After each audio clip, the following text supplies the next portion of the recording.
Hmm.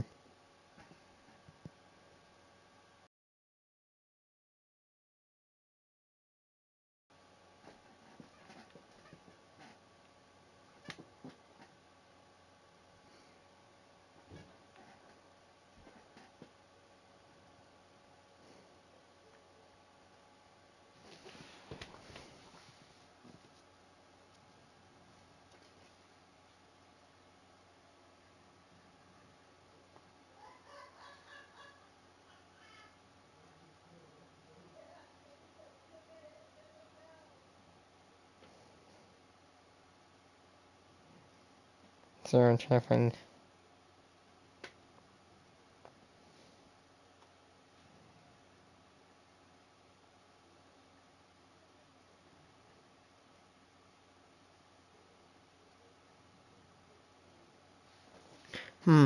I've never really watched a video about the 2011 super outbreak. Plainly difficult.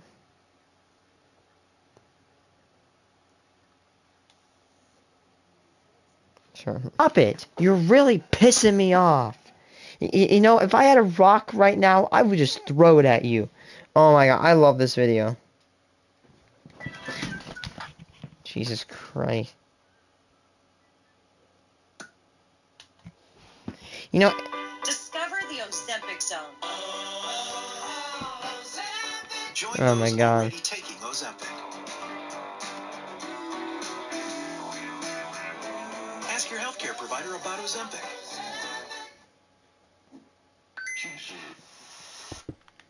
This courtroom footage shows a judge threatening a lawyer before the two leave to fight. If you want to fight, let's go out back and I'll just beat your ass.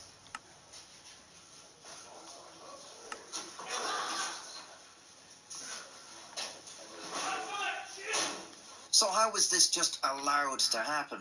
And what were the consequences? The incident occurred on the 2nd of June 2014 in Brevard County Courtroom, Florida. Of course it was Florida. Judge John Murphy is presiding. Also present is Assistant Public Defender Andrew Weinstock. The two seem to have a tense relationship for whatever reason, and this devolves into verbal sparring when Weinstock is representing clients. You want to set it for trial? You can set it for trial if you want to set it for trial instead. Sure. Dude, I love this video. This video is so funny. You know what? If you want to keep doing this, just go on, go out. If you want to fight, I'll just beat your ass. Go on. I don't care either. I just needed to set it for a date. This comes to a head when Weinstock's client, Mr. Runkles, steps forward. He is charged with assault and resisting arrest. In the United States, the Sixth Amendment of the Constitution grants those charged with a crime the right to a speedy trial, meaning you'll be given a trial within 90 days for a misdemeanor or 175 days for a felony. If you don't want a speedy trial, you can waive your right to one, and this allows your attorneys more time to build a defense. For this reason, a lot of people will... I'm sorry, be right back. I have to go clean my ear out.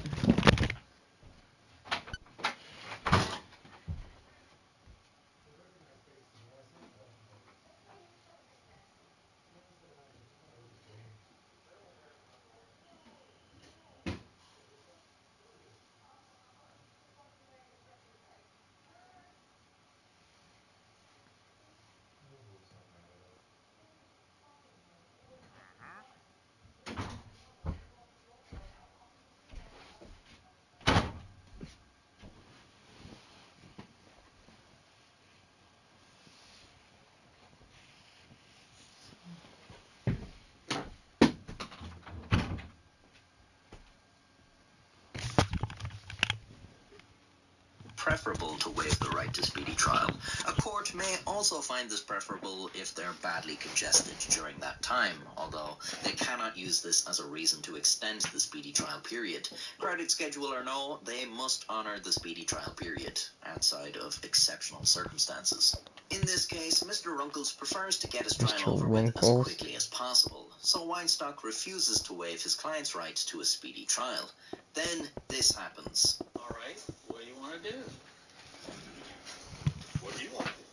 I'm not waiting. You want to set it for trial, set it for trial. All right, if you want to set it for docket setting, set it for docket setting. I'm not waiting in any case. this is an emergency If I created had by a the rock, state. I would throw it at you right now. You know, this. Stop pissing me off. Just sit down. I'll take care of it. I don't need your help. No, you know what? I'm the public defender. I have a right to be here, and I have a right to stand here and represent sit both down. sides.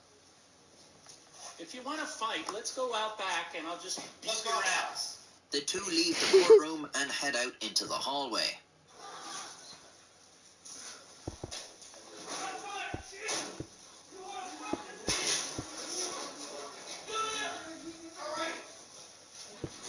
Sadly, there is no camera monitoring this, so there is no footage of what's happening, but there's obviously some sort of physical altercation outside.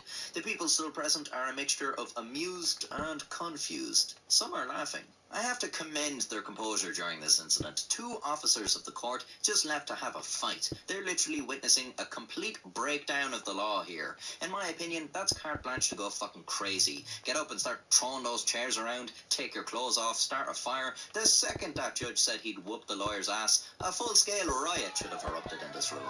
I mean, who'd blame you? Authority has just given way to base violence. It's total societal collapse at that point. Go wild.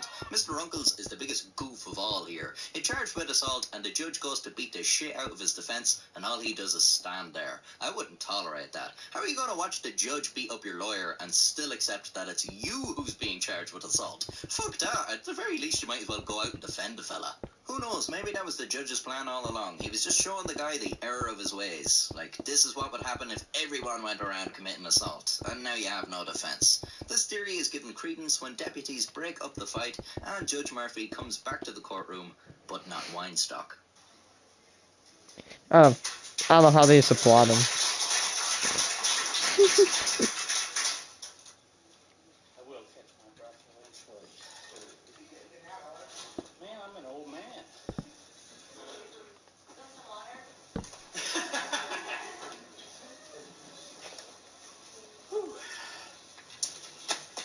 All right.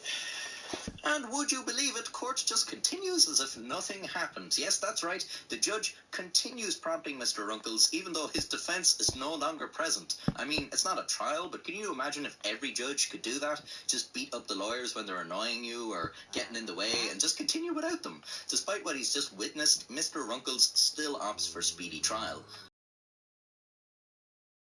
For this, 7 cases are called where the defendants were not represented by any attorney. So what really happened outside?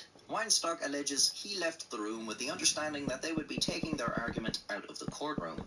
However, upon leaving the room, Judge Murphy grabbed a hold of him and started punching him in the face. Judge Murphy claimed that when they got outside, it was actually Weinstock who was charging at him, and that Weinstock struck him, not the other way around.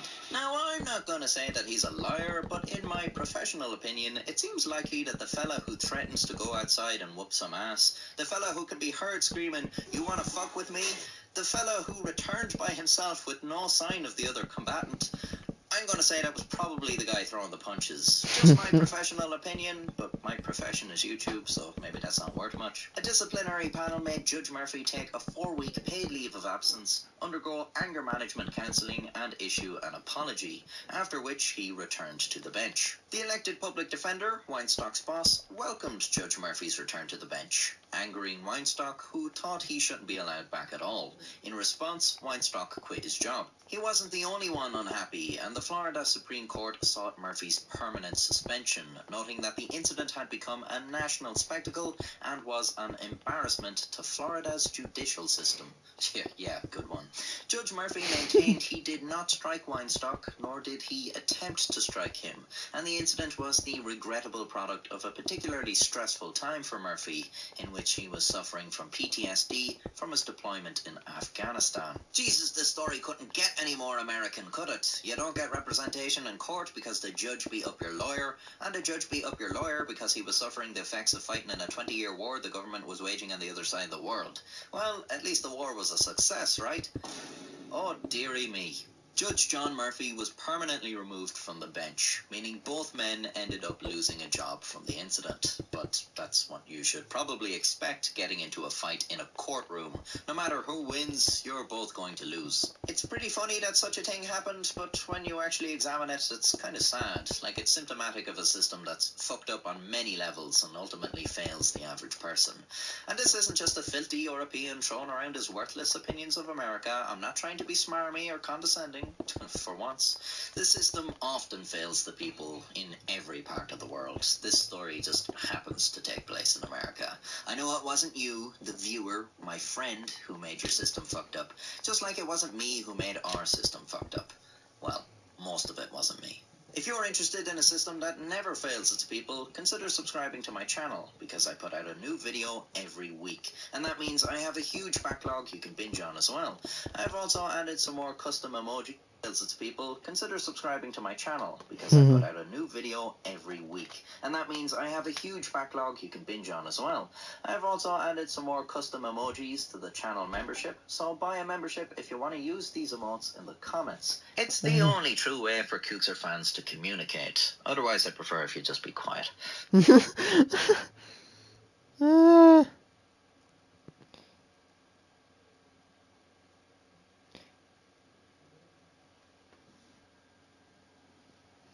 Okay, where is plainly okay.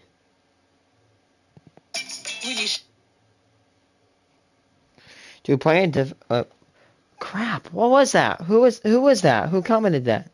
What was that comment? Frick, I looked away and it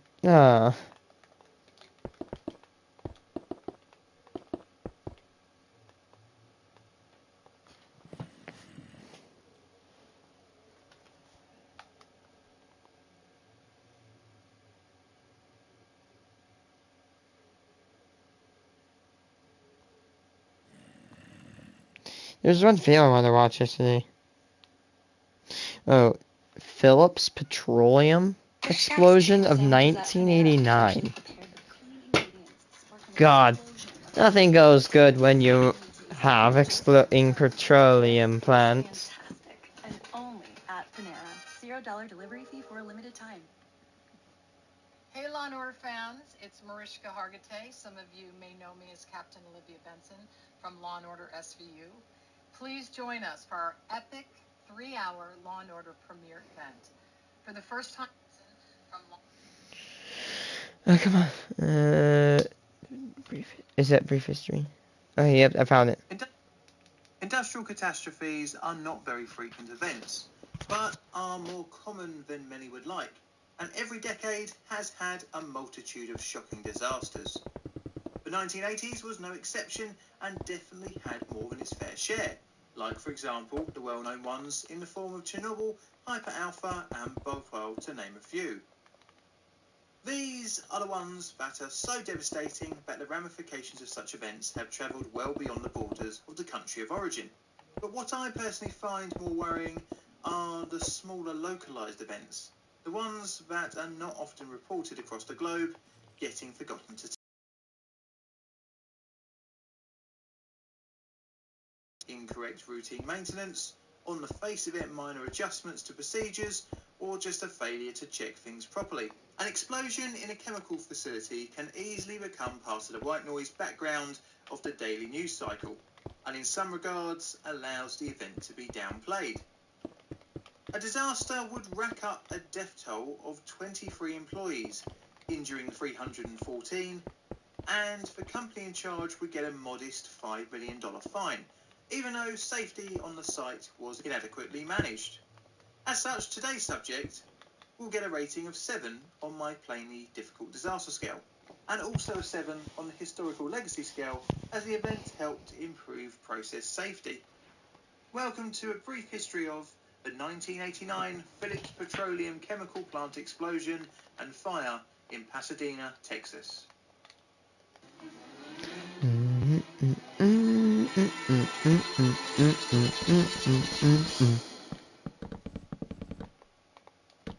Phillips Petroleum was a petrochemical company with its history tracing all the way back to 1917, with the forming of the company by brothers Lee Elders Phillips and Frank Phillips, based out of Oklahoma.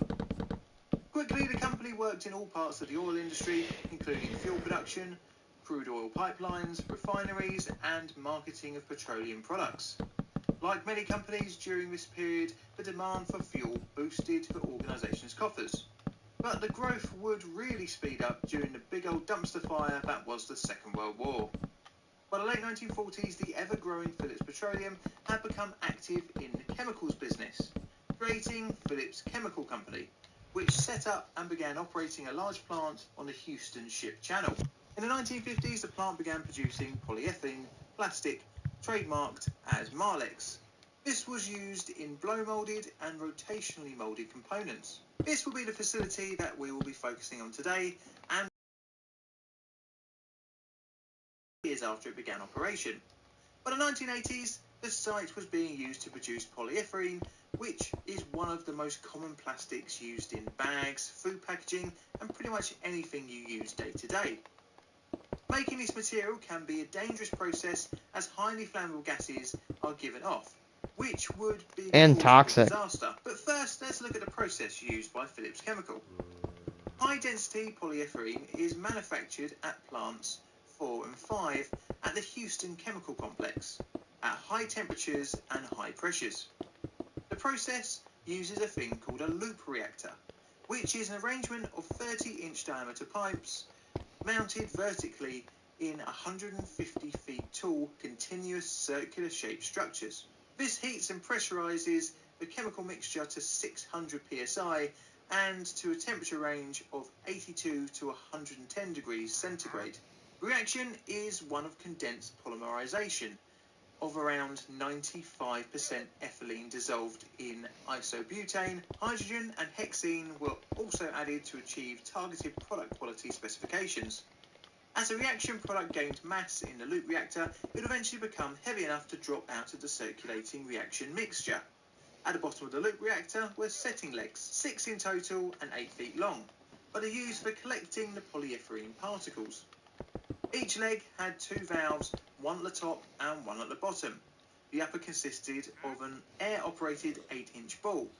These were used to isolate the section from the reactor after production. The bottom valves were take-off ones that were fed into a flash tank. Once a leg was full or clogged with product, the 8-inch ball valve would be closed. This was to stop the highly flammable gases inside the reactor from venting to atmosphere. The setting legs were the interface between the high-pressure reactor and low-pressure flash tank process sections. Once the process was complete, the polyethylene fluff was then taken from the tank to be turned into the finished product. But the way the reactor and setting legs were designed to work had a problem, and that was everything had to be shut down once all 6 became full or clogged. This necessitated the need to be able to empty the legs during full power production to reduce downtime. Phillips Petroleum had a policy for safe equipment isolation, meaning any maintenance would have backup isolation called double blocking.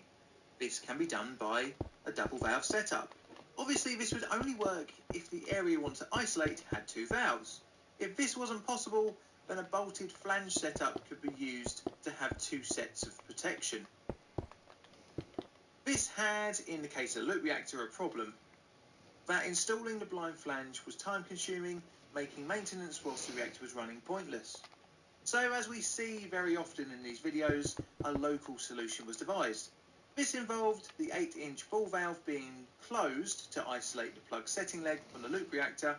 Then the 8-inch ball valve stem was physically locked in its closed position.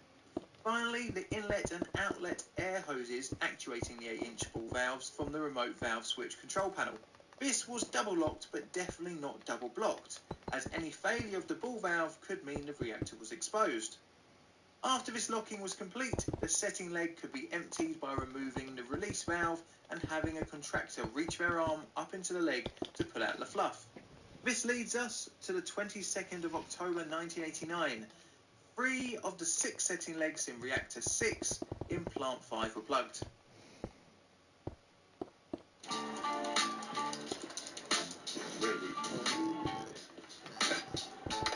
As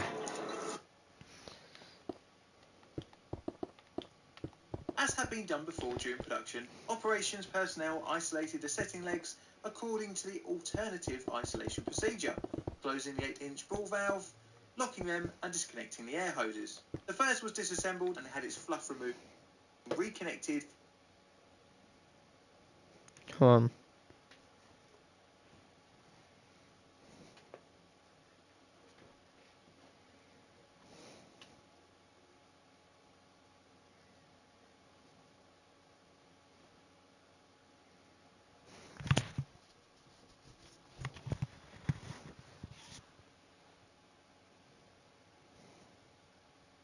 Royal Marine reacts to the backrooms footage. What's up, everybody? And today we have His hat is green. It's because he's got a green screen. Do you wonder what he's gonna react to when he sees the entity? Read it. Don't move, stay still. His face! His face! What was that?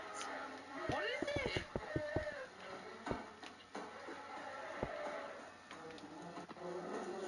What is it? All right, guys, welcome back. So,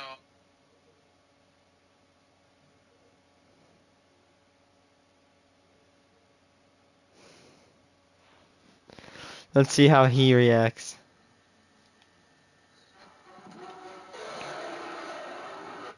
He's like, what?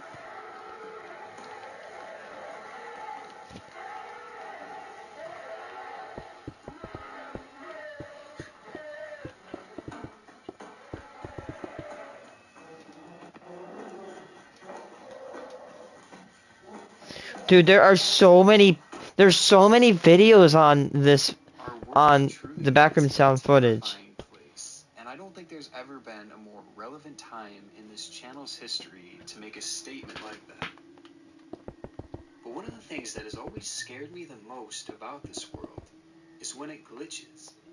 That thing looks like it's just hovering. Looks like a big one as well.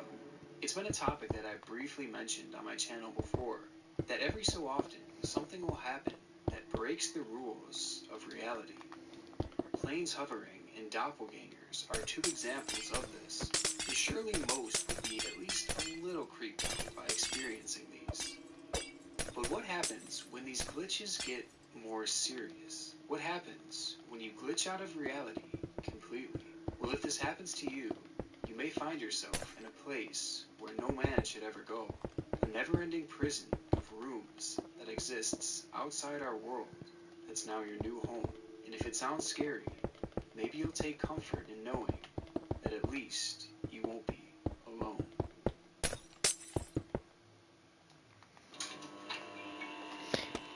Dude, I'm literally the age of Kane Pixels, and the dude's a literal G. He's damn good at making, like, horror videos. And here's what I like about the videos, is that they're not trying to be overly scary. Is that I love how, one thing I really like about the videos is that when the entity is literally chasing the dude through the back rooms, they don't give a really clear image of it. They don't show completely how it looks, what it looks like. So you're at the edge of your seat. You're constantly going back over. I'm not saying he's doing it for views. Or for, like, what's it called. I'm not saying he's doing it for replay value. But, like, it's just like you want to know what it is, but you can't grasp it. You cannot comprehend it. And it's like, and it's awesome. I love it. And it's not really just fear of monsters. It's not like that. It's fear of the unknown. You never know what the hell's going on in the backrooms. Like, there's so much lore. There's probably more lore in the backrooms than there is, like, on the SCP universe. And the backrooms have not even been remotely as, like, as around as long as the SCP universe has. It's insane. Kane Pixels is, like, the most talented Blender artist I've ever seen. That caught the attention of many. The picture was of what we now know as the backrooms. Something about it, the emptiness, the tone, just gave people bad vibes. and summed up, the photo was incredibly unsettling. Along with the photo, a caption was added that claimed that the back rooms go on for an impossible distance, and every room looks the same.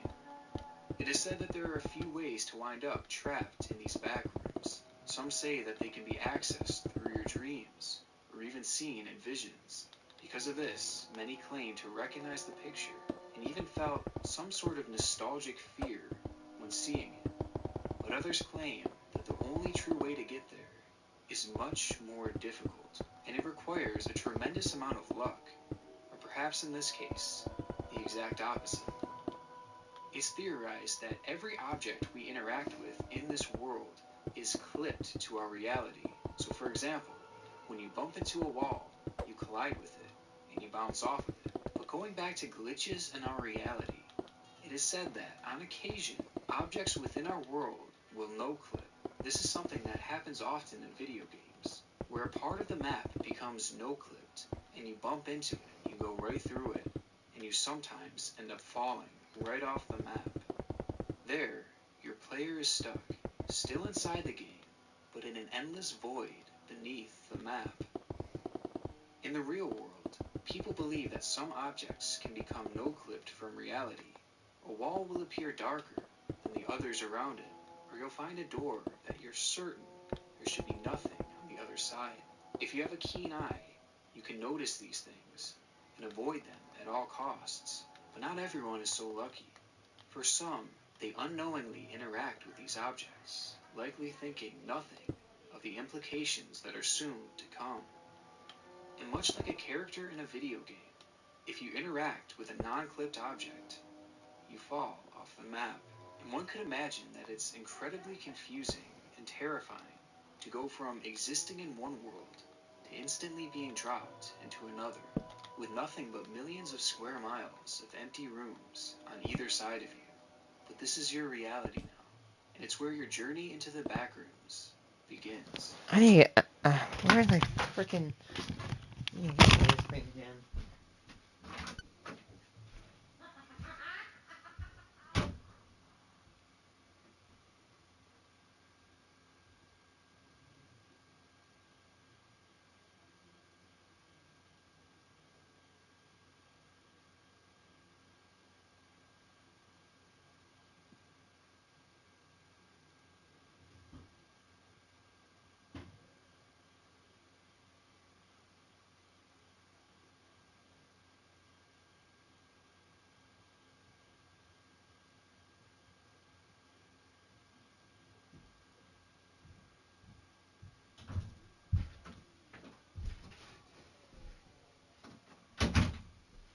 And, like,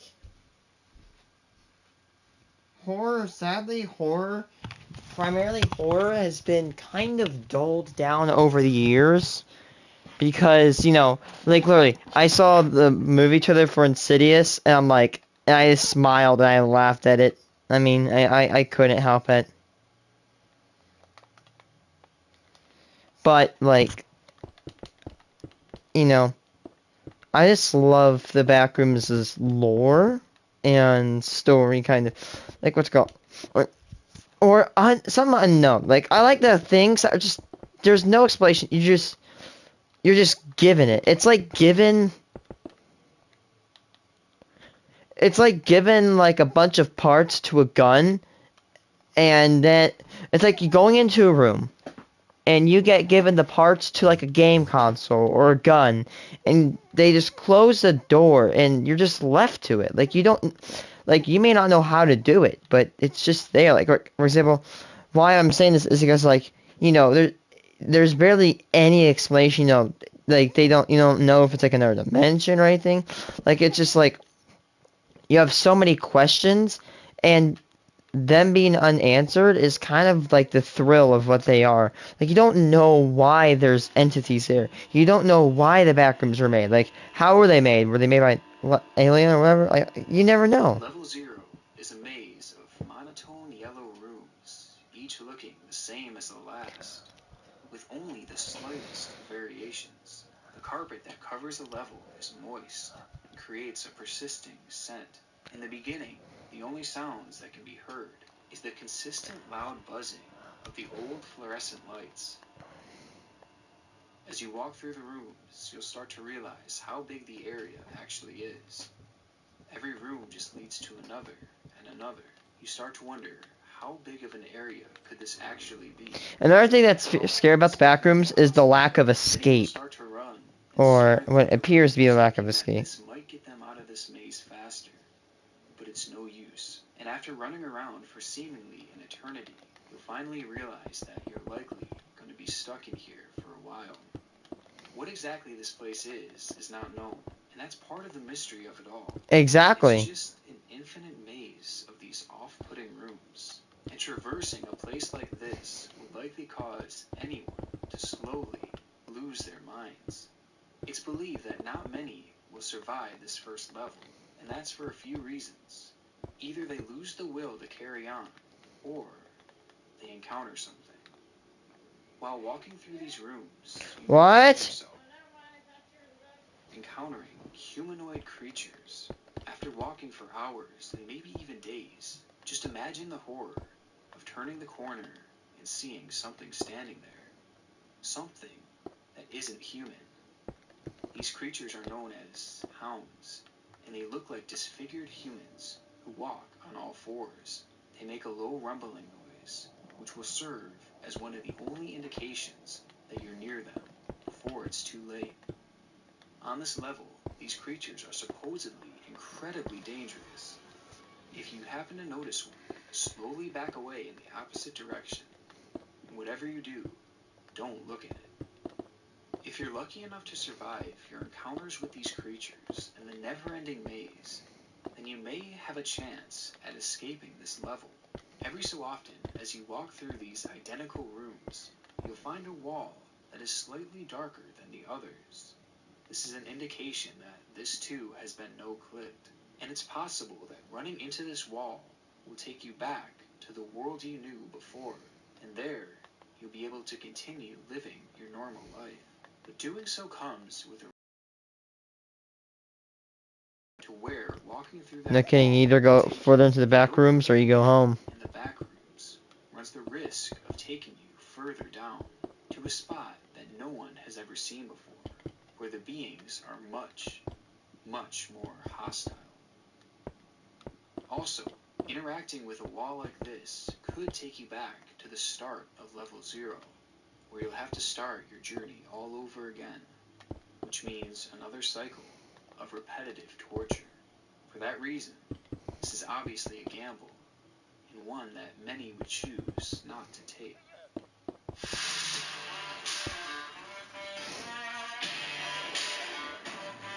Nerf gun. It's unknown how the transition from level 0 to 1 takes place. Some believe that you stumble upon a door, a hallway, a staircase, or even an elevator, which takes you to this next level, while others believe the scenery around you subtly starts to change, until eventually you are in a completely different space. Believers of this theory state that after roughly 4 days of traveling, the bright yellow fluorescent lights begin to flicker, till the space around you gets darker and darker. Eventually it gets pitch black, only for the light to come back on and reveal the change in scenery. But however you wind up there, the dangers on this level are much greater than the one before.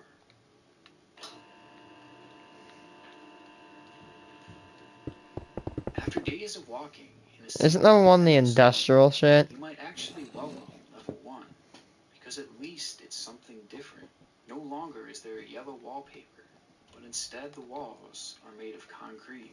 The floor on this level isn't the signature carpet of the one before it. Much like the walls, this too is concrete. The deep rumbling of machinery can be heard throughout this entire floor, as well as the creaking noises coming from unseen rooms. The hum of the fluorescent lights is still there, but it's greatly masked by the other noises. And in this floor, the lights are known to fail quite often. The lights will flicker at many spots, and will often shut off completely, and leave you in complete and total darkness. This is is when the creatures on this level come out. You won't be able to see them, but you'll know when they're close. These creatures emit a disturbing, distorted, screaming sound as they drift through the darkness. If you hear them, quickly navigate to another room further away from the noises. And much like the level before, try not to look in the direction of these things, because you never know how hostile they may be. Part of what made level 0 so scary was the isolation of it all. No The idea kidding. that it is only you. Because the human mind, it's built to be social, like guinea pigs. What this means is that humans are mentally wired to interact with each other. However, when this does not occur and it changes and it gets bad, where isolation occurs, the human mind will start to break, fold, bend down, and destroy itself. Was the isolation of it all. The idea that it is only you and just a few other creatures within this labyrinth of walls.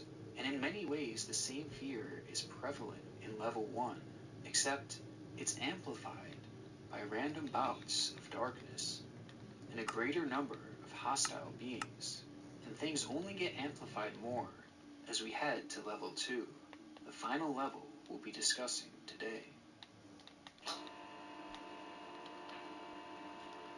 As you walk through level 1, the walls around you will begin to change. The vast rooms will become narrowed to the point where you're walking in long continuous hallways. The fluorescent lights are amplified to the point that the buzzing becomes even louder, and the heat from them causes the temperature to soar over 100 degrees Fahrenheit. The hallways are claustrophobic and resemble service tunnels, as there is piping and machinery lining the walls. Pretty much any being you encounter on this floor is hostile, and your only chance of escaping, once you see a figure, is to run the opposite way, and don't look back. To many, this is considered to be the final level of the backrooms. It's a fairly unexplored and mysterious place that features no real exit points. Your chances of ever escaping the backrooms, in general, is incredibly low, but your chances of escaping level 2 is apparently nearly impossible. For the few that have supposedly survived this level, they did so by simply accepting the situation, remaining totally calm, and imagining the backrooms as their home. That's your only chance of escape. And if it doesn't work, then your fate is pretty much sealed. And even after all the pain and the wear that you've gone through in levels 0 and 1, this is where your journey into the backrooms ends.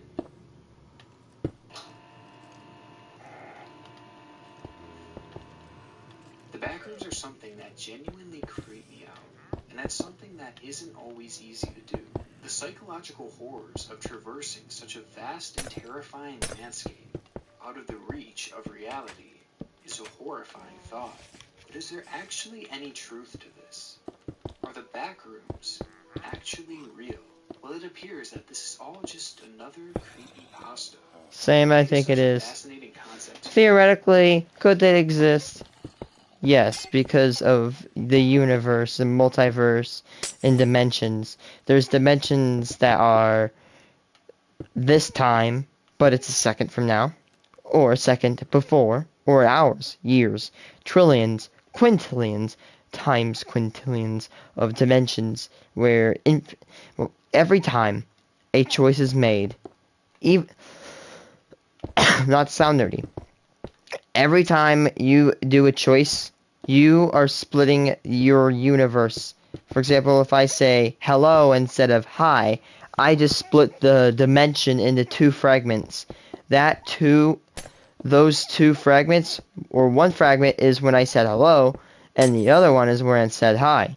Now, because people make choices all the time, dimensions are formed, and there are, branches out of these dimensions. There's probably a dimension where Hitler won the Second World War, or where COVID never ever happened.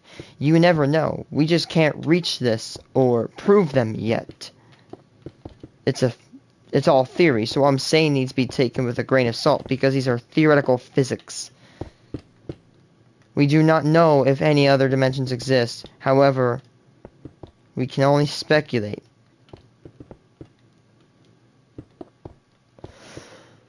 The story involved with it is scary even knowing full well that this is likely total fiction. The very idea of the backrooms speaks to the very essence of the things that terrify us the most. The fear of being lost, the fear of being trapped, and the fear of being watched and hunted. Psychologically, it checks all the boxes for me.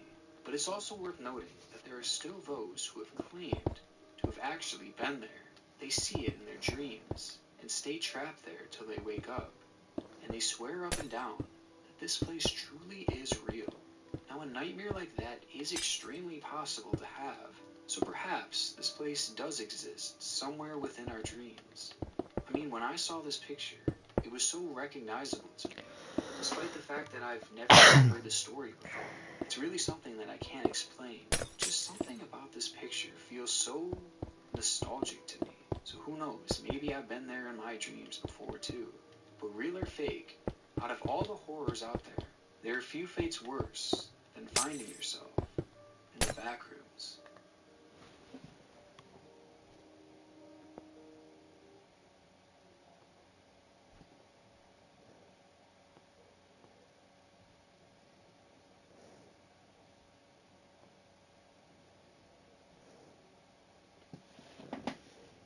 YouTube's darkest channels, number 5.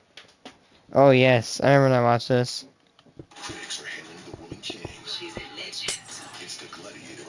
Isn't that called a queen? The follow? That's kind of an oxymoron, or not, or no, not really. That's kind of stupid. Hey, look, my movie's called The Woman King, but isn't that called a king? I don't know. Video is sponsored by Keeps.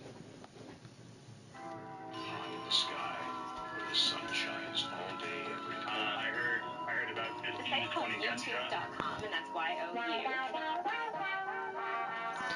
YOU. Nikki Crowley is... Okay, I'm gonna go get some cookies. Actually, some wafers, yeah. Put some freaking wafers up in this hole.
Poor baby girl.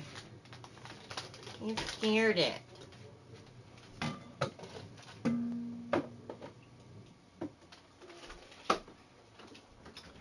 I can't ditch these cookies. They're awesome.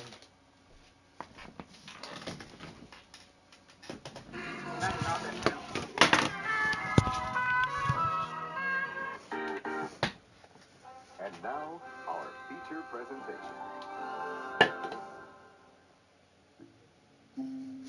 Hi everyone, this is a YouTube video that I made as a community service. Flight. For some of us, it's a luxury, a quick and easy way from point A to point B, while for others, it's an anxiety inducer, a mortal fear even. But for 53-year-old Zahari Ahmad Shah, flying was simply his life.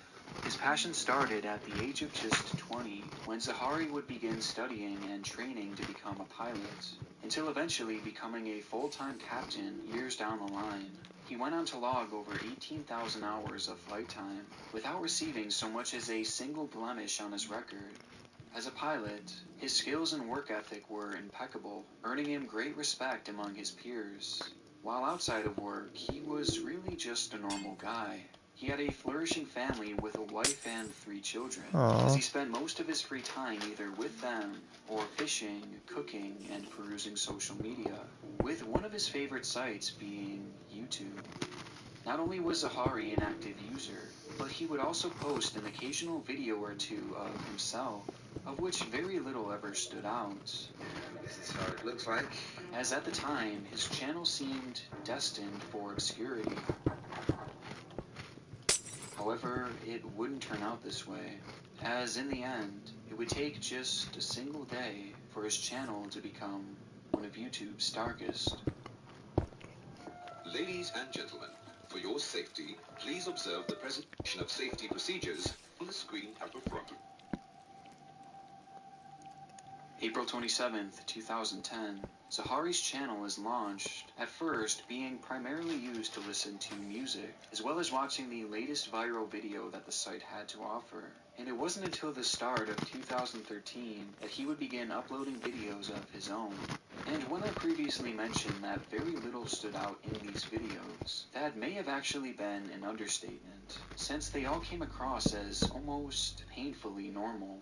His first upload was the first of a 2-part instructional video on how to save money on your air conditioning.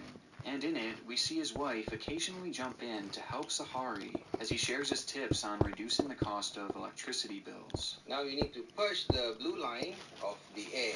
So she's going to do it for 1 second. The 2 videos were certainly informative, but visually there isn't much to unpack here, with the exception of one detail, as behind Zahari was what appeared to be a massive flight simulator, right within his home.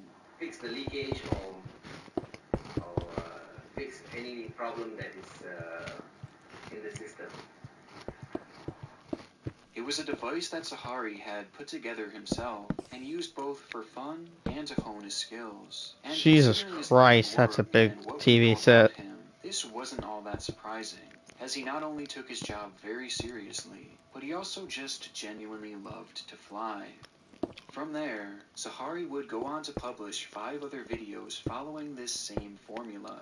Low-quality tutorials like how to properly seal your windows, And it's very effective. and how to clean your air conditioning unit. Lift up the bottom pipe. None of which ever really had a chance of making him rich or famous, but that was never the point. As for Zahari, his channel really only served as a way to help others, going out of his way to make useful videos for those who could really benefit from them, and he did so only out of the goodness of his heart, as he received nothing in return. And to those who knew Zahari at the time, this was exactly the kind of man he was, a good and honest person, always wanting to provide others with a helping hand. Breaking news tonight. But that was then. And today, Zahari is viewed much, much differently, with it all going back to one day. A day in which Zahari's life, and the world itself, would forever be changed. Oh no. Oh no. Safety procedures to be observed on this airplane. March 8th, 2014. Captain Zahari clocks in for duty at the Kuala Lumpur Thought it'd be like International 9/11. Airport, with his first flight being a roughly 6-hour trip to Beijing International Airport. I'm a dumbass. 9/11 happened in like 2001. This is 2010. 27-year-old Farik Abdul Hamid, a first officer partaking in his final training flight before facing examination to become an official captain. Together, the pair was well-versed and well-equipped, as Zahari himself had made this trip countless times before. And by 12:42 a.m., the massive Boeing 777, its 12 crew members, and 227 passengers would take to the sky en route to yet another routine trip to Beijing.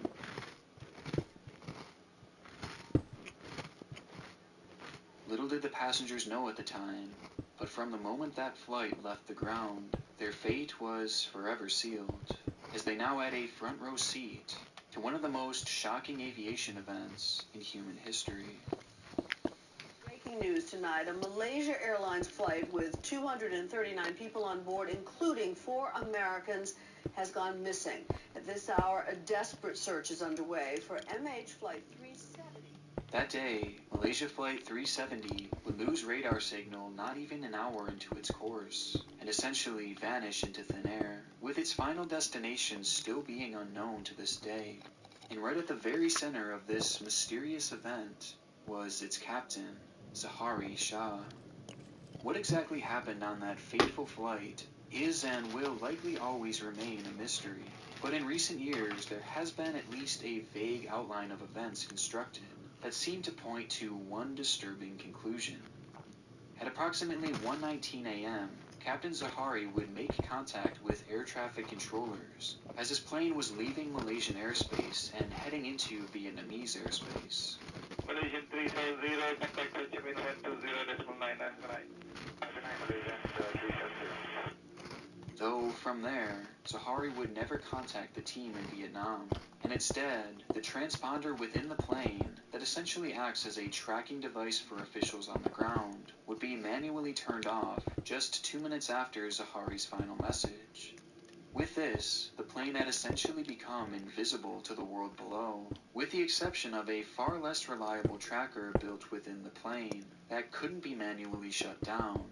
The device works by sending out a ping with the plane's coordinates once every hour, which, when analyzed, showed investigators that rather than heading towards Beijing, the plane had instead done a complete 180 immediately following Zahari's final transmission, and was actually heading in the direction of Australia before the signal was lost for good somewhere over the Indian Ocean. This information would only grow more concerning as in 2015, small pieces of the craft began washing ashore in various locations, some of which showing damage consistent with a plane that had struck water at high speeds. Taking all this into consideration, it does seem likely that the plane had ultimately crashed into the Indian Ocean, with the larger parts of the craft likely having sunk to the bottom around the location of that final ping. With deep sadness that I must inform you, Flight MH370 ended in the southern Indian Ocean. And with the depths in that area reaching over 3 miles deep, it's very likely that these parts may never be found. But though this seems like a logical conclusion, this theory fails to provide an explanation as to how the plane got so far off course, as no navigational or electrical failure could have ever accounted for the bizarre movement of the flight, which is where Captain Zahari comes into play. For starters, that transponder was turned off immediately after he had given that final message, which was then followed by the plane turning 180 degrees and heading in the complete opposite direction, ultimately to its demise.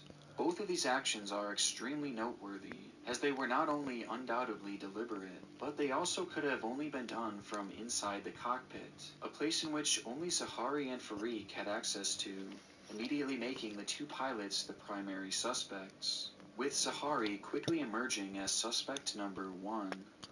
According to those close to Zahari, his mental health had seemingly been on the decline for months, and potentially even years leading up to the event, and according to his own daughter, her father had become quote-unquote unrecognizable, with others adding that he was in no mental shape to be flying.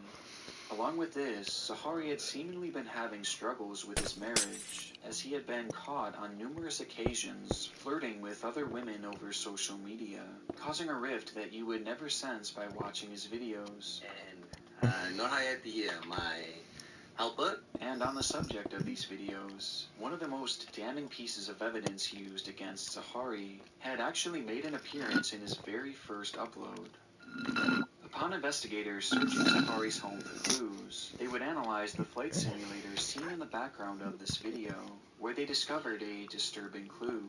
Within the data of the flight simulator, it was found that Zahari had charted a course and practiced flying a route that matched nearly identically to the one Flight 370 was said to have taken that fateful day.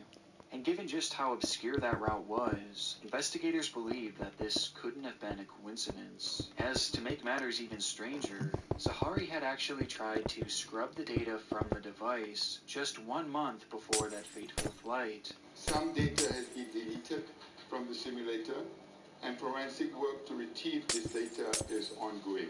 Taking all of this into consideration, the narrative was quickly formed that Captain Zahari had premeditated this entire disaster as some sort of murder-suicide mission, with this now becoming the most widely believed and currently most likely theory to explain the mystery of Flight 370. Though it is important to remember that this is just that, a theory, and it is in no way a concrete conclusion. However, if this were to be true, that would make Zahari Ahmad Shah the most prolific killer in YouTube's history, by a huge margin, as he would have been responsible for the deaths of over 238 people, with his channel potentially featuring the very device that this whole event was plotted on. Thank you for your attention. Do enjoy our golden service. Weird. It's so weird how people just drop off the face of the earth. Never to be... Life is expensive. Tools don't have to.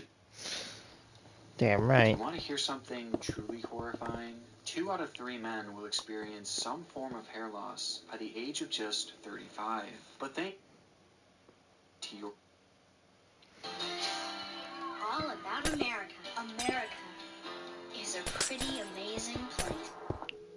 Politically, no. October 2nd, 2000. Nature, A yes. bizarre 7-minute video titled America, Your Last Memory in a Terrorist Country is posted to YouTube depicting a masked man in a robe setting fire to the American flag. The video is accompanied by a rambling description stating, "I want you to imagine a comet or meteoroid coming through the atmosphere. On the other hand, welcome yourself to the desert. Maybe your ability to protest is from the brainwashing of the current government structure." This incoherent writing and strange video would be the only content featured on a channel called Star Hitchnaz, but it would be far from the only upload that its creator would make to the platform in general.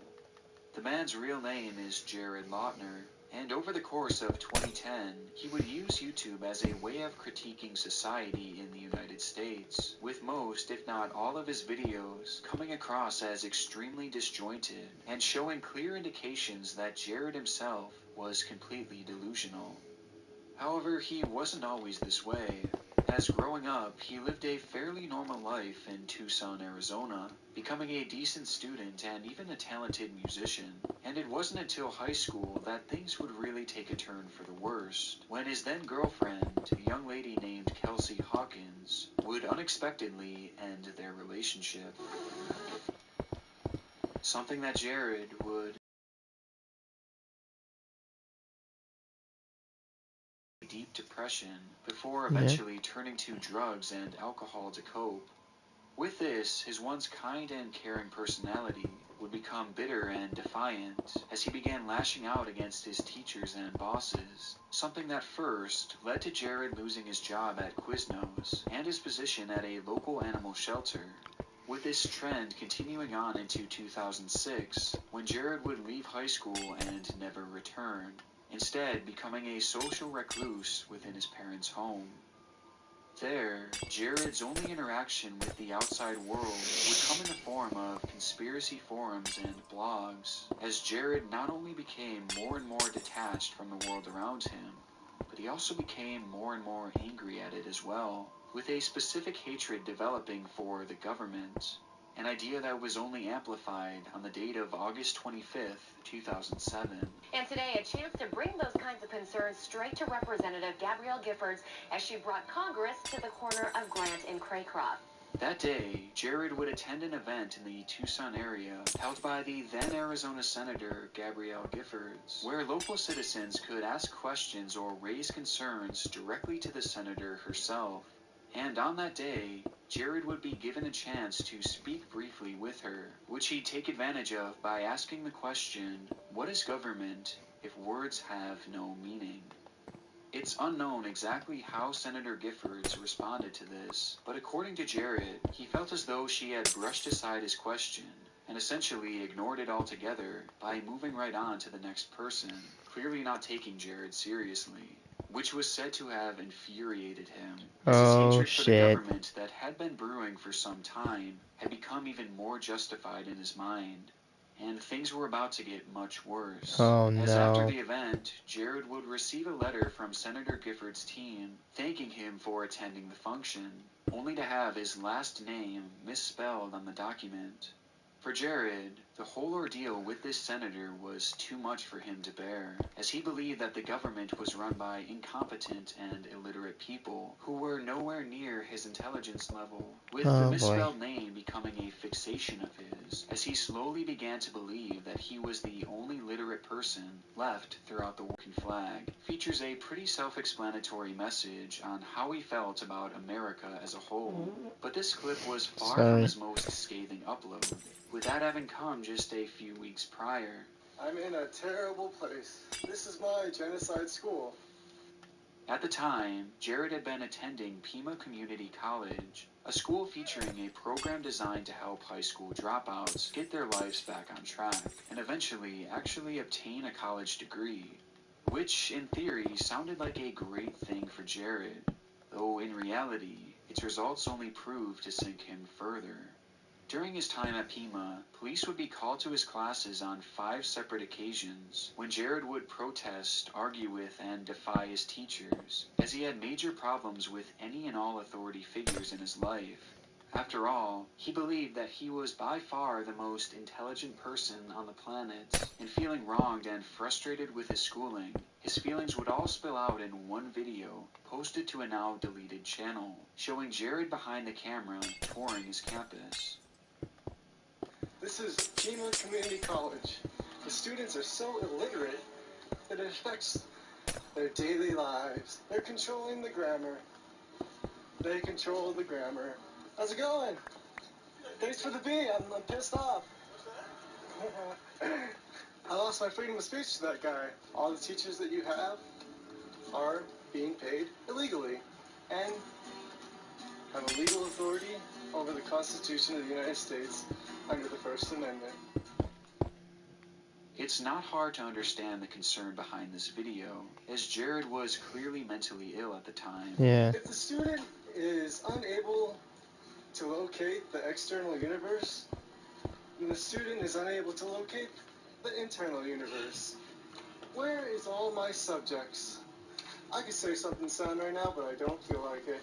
And filled with I don't so think much you obvious can. anger that could be heard seeping out of his voice. And given that This no one dude is really just knew a what he recipe was for a capable of doing, freaking the video shooter. would quickly be sent to school administrators, who immediately perceived it to be a threat. This led to Jared's instant removal from the school, with the option being given for him to return again if he were to receive psychiatric help. This, however, never happened, and instead, Jared would only isolate himself even further, with his internal rage reaching an all-time high, and his delusions as well, all of which would be documented on his final channel called Class It Up 10. The videos here are some of the most bizarre that you'll ever see, as they feature only text writings from Jared, who discusses his problems with society, as well as his ways to fix it.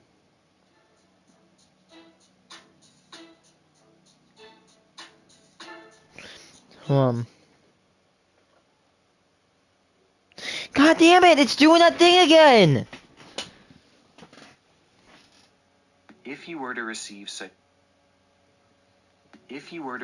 psychiatric help, this, however, never happened, and critics are hailing the Woman King It's the gladiator of our time. You must kill your teeth. Queen?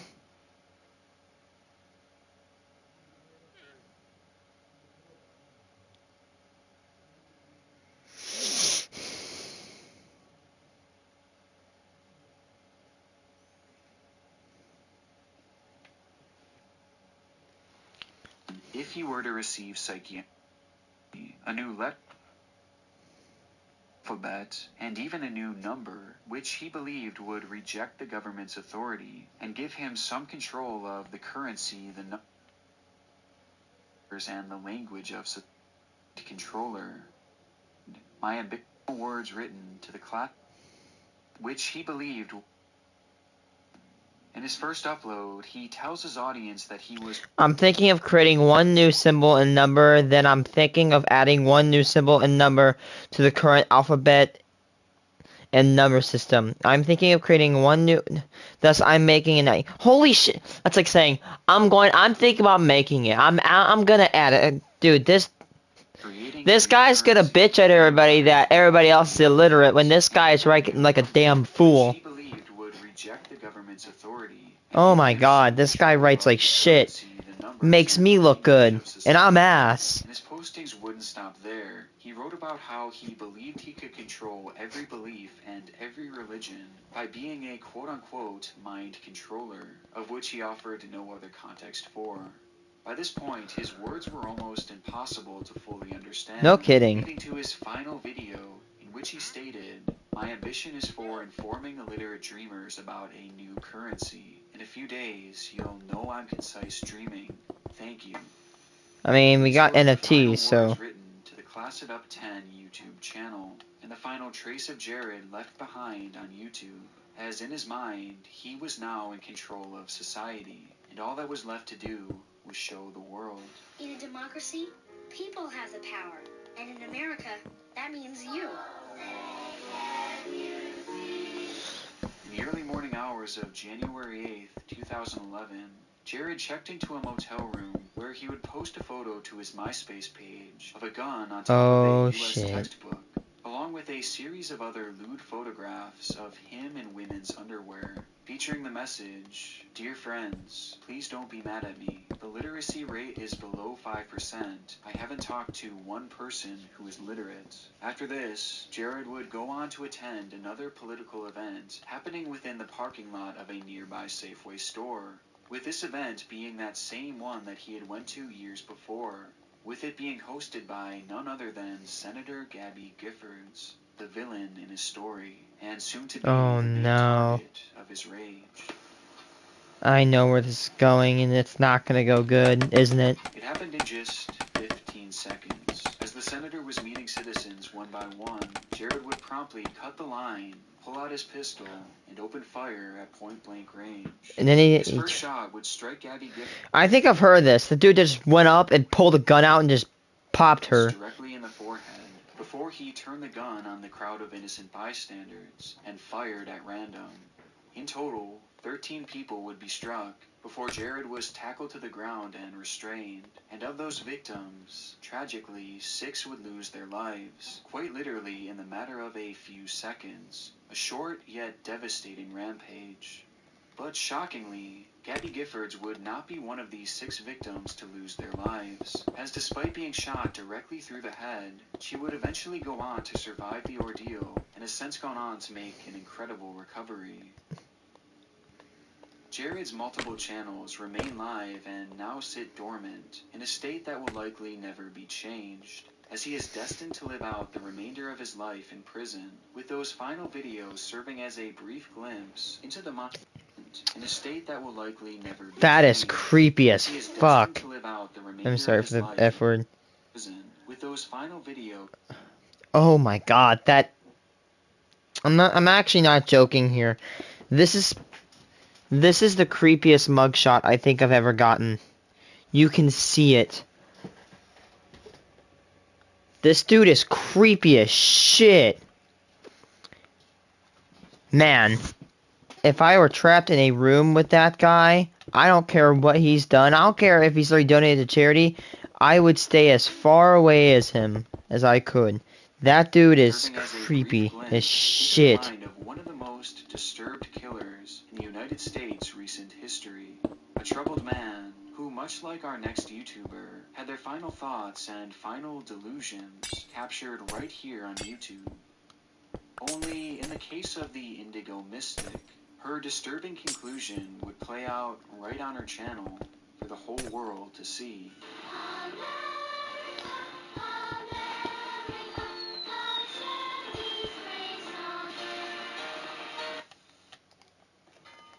Switch and save $652. It's okay. There's enough for everyone. It's Wow Wednesdays at Hy-Vee. This Wednesday, Hy-Vee Choice Reserve Sirloin What's Fillets. what's gonna happen to this lady? Had always been the perfect mother, but you'll have a hard time keeping this mother down. Hello, everybody. It's the Indigo Mystic. Toodaloo. Her name is Jessica Worsham, a 43-year-old mother of two living in Hushton, Georgia.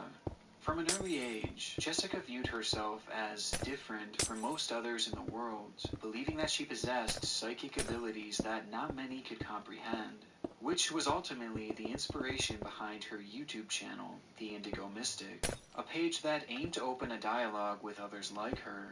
And from its inception back in April of 2013, her content was apparently very lighthearted, and for the most part, almost entirely positive. She's somewhat harmless. A trend that has long since ended. For years, Jessica had been living as an unemployed single mother with her two children, and given her lack of income, she struggled to find permanent residency for her family. Or at least that was, until the year 2019, when family friends would allow them to live rent-free in a home they were selling. It's nice. They allowed Jessica and the kids to stay in the vacant home until someone would buy the property, which ultimately would wind up taking nearly 3 whole years, meaning that all that time, Jessica and her children were able to live there without paying a single dime. The situation really should have been a dream come true for Jessica.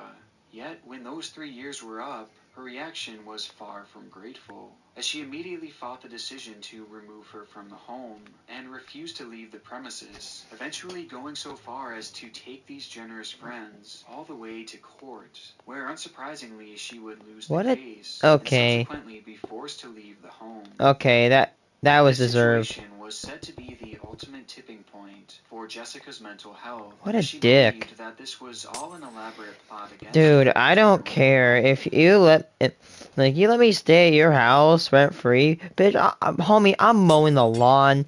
Like, get your ass over to my house because you're getting some pie, maybe a few cookies on top of that, because you're awesome. Like, dude, she could. Look at you, stupid woman. Yeah, get on the street. Yeah, get on the street now. What do you want her to do? Like dude, you literally got to have something. You got to have a rent-free home. Not a lot of people can say that. In the courts and the judge specifically for making her homeless. You used to be a good person, didn't you, Benji? Uh-oh. You did. You used to actually have the desire for justice. God knows about you. That's why you're scared. And you know who I am, don't you? All your little friends and buddies know exactly who I am and what I'm about. Well, since this is just for Benjamin Green, kiss my ass. Following this, the Indigo Mystic channel would no longer be a hub for positivity or spirituality, as Jessica she began obsessively uploading about the people who she believed had wronged her. So, you want to attack me, huh? That's fine. Just get ready. And when I said karma was coming for you, I meant it. And from that moment on, Jessica's videos would only grow more and more scathing, as little did she know, but there was yet another court battle looming in the distance. Following the initial court's ruling, Jessica and her children would begin couch surfing from place to place, living in a constant state of packing and moving, as due to the stress of the situation and her declining mental health, Jessica would begin picking fights and blowing up on those who were kind enough to take them in for free, something that would be documented on numerous occasions across the Indigo Mystic channel. You don't want none of me. Oh,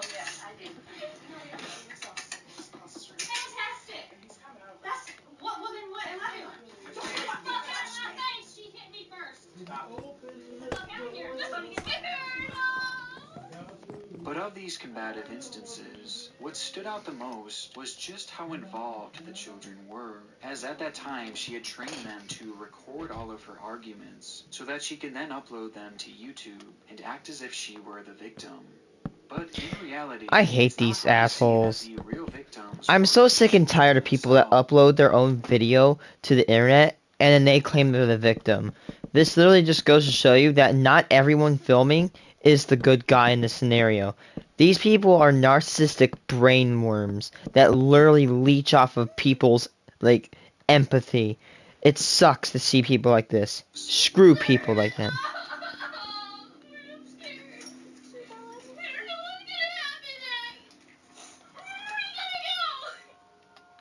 I mean, the pain in their voice and the fear they clearly had, knowing that they were being kicked out of yet another home, is heartbreaking. With this truly being how these kids lived on a daily basis, and others were starting to take notice. Seeing how the children were being treated and what they were living CPS. through, their biological father, a man named Sean, would attempt to gain custody to provide the children with a stable living environment, as he, along with many others, believed that Jessica wasn't fit to be caring for children at the time. This wasn't only due to the instability of her housing and her seemingly aggressive behavior, but Jessica herself had clearly become mentally unwell at best, and at worst, she had become completely delusional, as she would begin posting videos claiming that she was being gang-stalked. All the stalking, all the gang stalking by my family and by these certain Night. police factions needs to stop. I'm aware of you, honey. Don't you see me packing every time I go outside? And the more you come for me, the worse it's gonna be for you. Along with this, she would also claim to have put hexes on the judges. You're in regret, right? Scared? Can't sleep at night? Up all night? Maybe having ulcers? Yeah. That's right. If you only knew who I was. Hope those dreams are making you feel good. You're gonna regret. She is the edgiest person I think I've ever And her known. delusions would only get more and more bizarre, as at one point she even called out the judges for attempting to telepathically communicate with Literally the female Alex Jones, dead ass. You cannot convince me otherwise. Dingledorf, he's trying to communicate with me telepathically, but you're scared, aren't you, Benji? What about the children? And you know what I mean. Those that you've sacrificed for your glory. What Because the it's really hell? hilarious, and it's going to be even more hilarious when my plan falls into place. By this point, Jessica was Homie, I like weird shit, and this is weirding me out. and it seemed clear that she was neglecting the needs of her children, which would all come to a head on September 14th, 2021. That day, Jessica had been summoned into court for a hearing to determine the custody of her two children, something that she would discuss briefly in a video posted just hours before her arrival. I'm actually going to court today against some people that are trying to take my children from me. The same people that took my home from me. the Jackson County court system. I really do feel more sorry for them and what's going to happen to them than me and my children, because my children aren't going anywhere. Anyway, if you don't see a video pop up in the next couple days, I probably got arrested, because I'm not going to back down.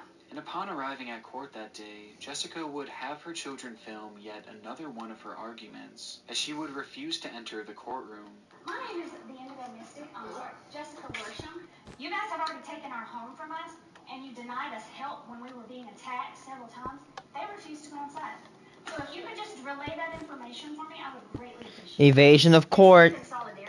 I do not recommend that. And we're not going to tolerate this injustice. That is evasion of court, and you will get arrested for that.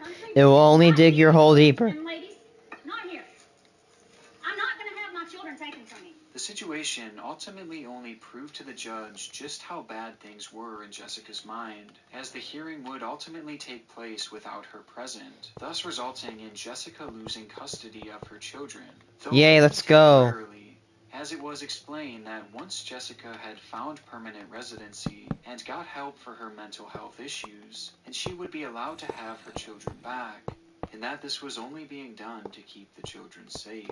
Though Jessica didn't see it this way, and under no circumstances would she be willing to give up her children, as she instead decided to take matters into her own hands. And immediately following the court's decision, Jessica Worsham and her two children would disappear. Uh-oh. Well, not totally. Jessica did defy the court's decision, as she would take her children and go on the run, refusing to give them up. But even though most would assume that she would lay low for a while to avoid detection, in reality, Jessica would do just about the exact opposite, as she began posting more and more videos to her channel, this time outright threatening the judges whom she blamed this whole situation on, and daring them to take her children away from her. They're mine. Mine, M-I-N-E, mine. And I'll do anything, including lay my life down for them. And if you come after me, I'm just telling you right now, it ain't gonna go down pretty. No kinds of pretty is gonna come out of anything. And that's not a threat, that's a promise. And her hatred wasn't just amplified towards the court officials, as she would also launch a whole new tirade against Sean, the father of her children. You'll never have our love again. You'll never, ever see them again. They hate you. With Jessica sinking to lower and lower depths to get back at him, with one of the most disturbing examples being when she had her children call him and tell them just how much they hated him and never wanted to see him again. Isabella, do you want to be with Sean? No. Do you love him? No. Well, how do you feel about him? I'm disgusted. Hush, Sean. My daughter's trying to talk. How do you feel about him? I think you're disgusting, and that's my opinion. Dramatic thing. What a bitch. And things were just getting This started is just a on the sad case of Phillips abuse right channel, here. as she had started to mention the fact that she had owned a gun, in which she nicknamed Betty. I was in there buying some ammo, some critical Bitch, I don't even know if you know how to use a gun. No, I'm not saying that because she's a woman. I think she's just too crazy to own one. Just for any of y'all that might want to get wild, this is Betty. That's a Glock. Any of y'all that think y'all might want to come at me, I got something waiting for you. Things were clearly escalating, and were undoubtedly soon to reach their breaking points, which leads us to November 3rd, 2021, when two of the most chaotic, bizarre, and disturbing videos I have ever seen were posted to the Indigo Mystic channel.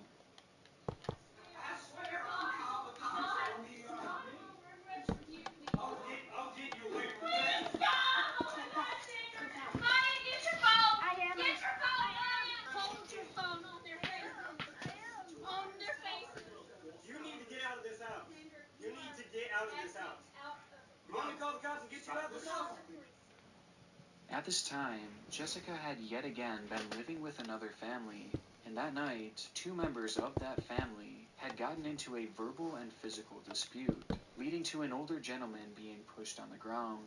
But as the family was fighting, Jessica decided to interject, only escalating the situation even more, as she began screaming at the family before they all lost their patience and demanded she leave the house, with the younger man going as far as to call the police. Honestly, deserved. The children ran upstairs in fear that they had yet again lost another home. Meanwhile, Jessica had remained downstairs as she continued to argue with the family as they waited for the cops to arrive. And when they did, Jessica would be standing at the door to greet them, with Betty in hand. Noticing the commotion, the children would do as they were trained and grab the camera.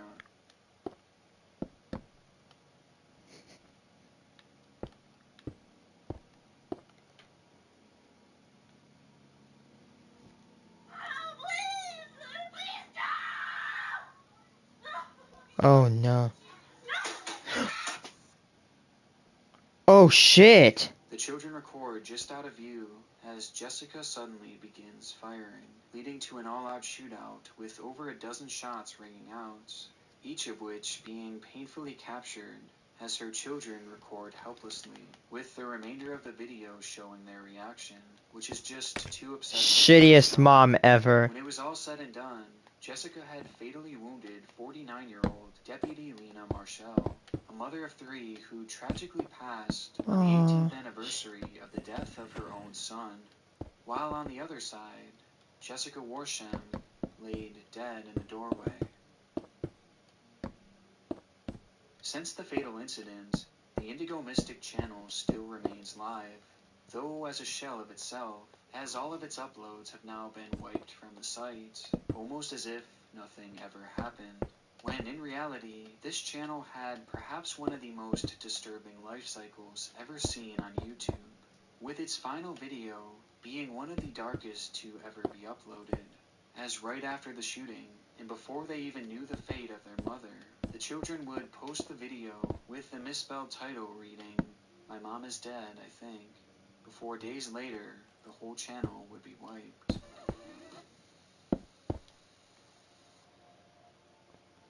Oh my god. I want to give a huge shout out to my gold tier patrons and my god tier patrons: Anarcho Queer 1994, Bazoo 42, Biznacker, Bray, Karen S, Sia Nash, Daniel Binge, Donovan Aaron, Emmanuel Cadena, Avert J2, Game Gamer, Number 4.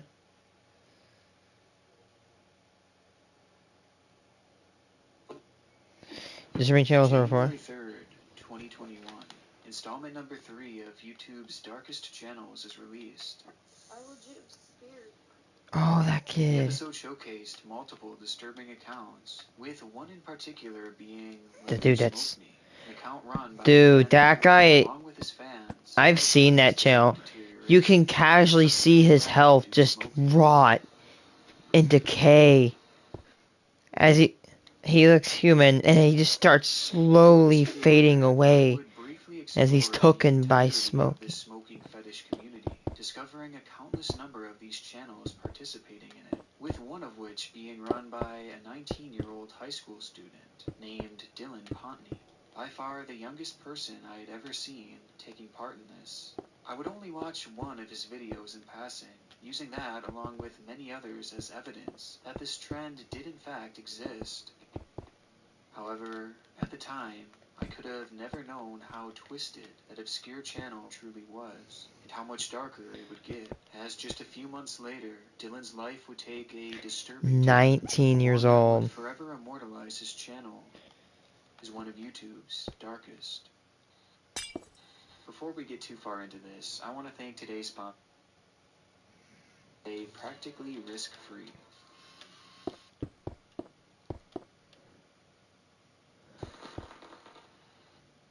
Addicted to dying slower. This was the caption for Dylan Pontney's first video on Instagram. People commented sexy. Taking a long drag of his cigarette. And looking back, it was this account that provides the context needed to understand Dylan, as well as his YouTube channels, as videos like this were the basis of his content, and those watching absolutely loved it. Commenters would say things like, "Looking good, man. You're so sexy, addicted lung. Your face is cute." And "Very hot smoker. Smoker fetish?" He would never respond to that. These guys suck. They're literally encouraging it. Dylan would post these videos shirtless, while acknowledging and thanking the fans who were leaving sexual comments, even mentioning a potential start of an OnlyFans account. He knew what he was doing. His account was a fetish page through and through, but not in the way that you would typically expect. Dylan clearly loved smoking, but more specifically the dark side effects that came with it, as he would hashtag things like cancer and lung. Oh my god. Stating outright that he thought cancer was good. He was being serious too, as he'd even take pictures of the warning labels on cigarette packages, which featured photos of withering and dying individuals, as they were designed to scare people away. But rather than deterring him, Dylan would openly say how much he loved the side effects. It showed what could happen to him someday, an idea that Dylan absolutely loved. Dylan Pontney, this is just straight up weird. Died before his audience's eyes, much like Leather Smoke Me had done years before, along with many others across the web, with his Instagram providing all the context we need, context that would make his YouTube channels all the more concerning. Dylan had 3 channels, one of which going under the same name as his Instagram, along with another called Jericho Chris, the same account that I had found way back when researching in December. And both accounts consisted mainly of his smoking videos. And quickly, Dylan would start to... Hold on, yeah.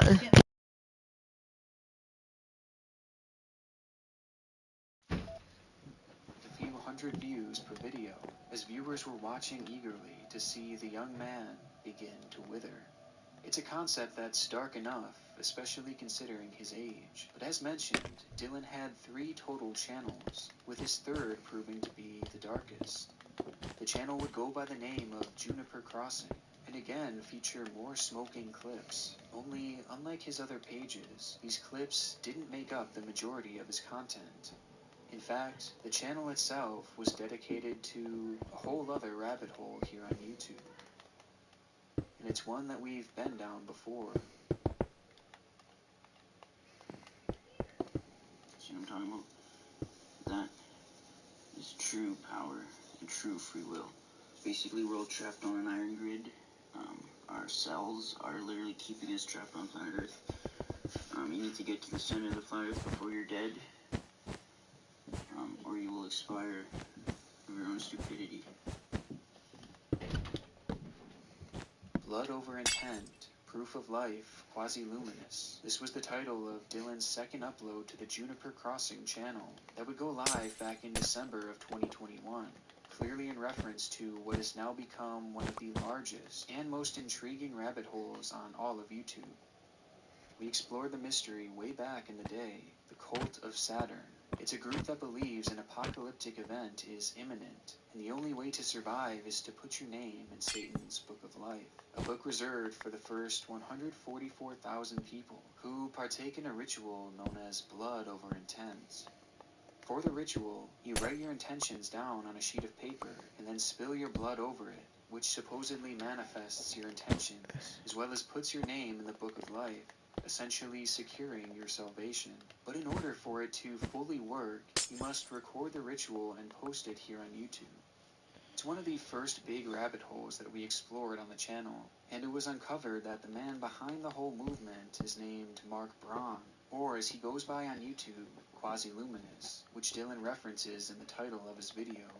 Mark believes that he is Satan himself, and the followers of this movement believe the same, despite the fact that in reality he's just a genuinely disturbed guy. Now, fellow YouTuber Blame It on Jorge has, in my opinion, the best breakdown of this mystery, so I recommend watching his video on it for further details. But all in all, it's an incredibly twisted community, something that became even more apparent to me, as every now and then I still receive bizarre threats from certain members of the group, despite having posted that video over a year ago. Nicholas Herwood, Nicholas Herwood, Nicholas Herwood. You were in the pocket of your pocket, be seen it. Nicholas. It's reversed.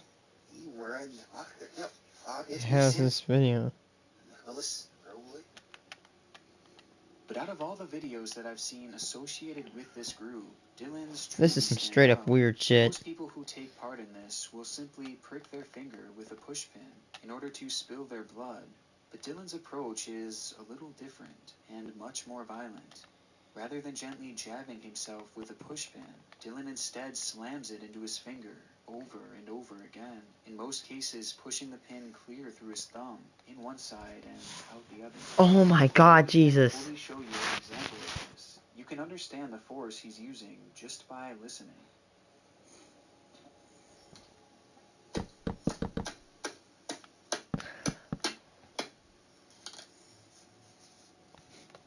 Holy shit.